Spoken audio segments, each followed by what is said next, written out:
जैन बारी तेली खाटीक समाजासाठी महामंडळ स्थापन करण्याचा निर्णय उपमुख्यमंत्री देवेंद्र फडणवीस आणि महायुती सरकारने घेतला असून सामाजिक विकास करण्याचा ध्यास देवेंद्र फडणवीस यांचा दिसून येतो।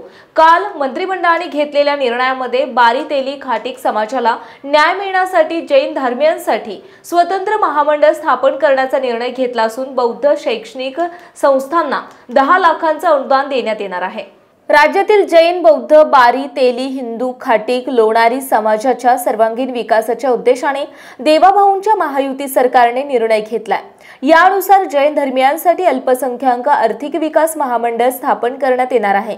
बारी, तेली, हिंदू, खाटीक, लोणारी समाजासाठी आर्थिक विकास महामंडळ स्थापन करण्यात येणार आहे।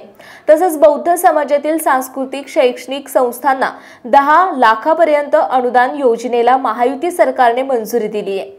महायुती सरकारचा हा निर्णय म्हणजे राज्यातील अल्पसंख्याक आणि इतर मागासवर्गीय समाजातील जातींना आर्थिक पाठबळ देण्याचा उद्देश आहे।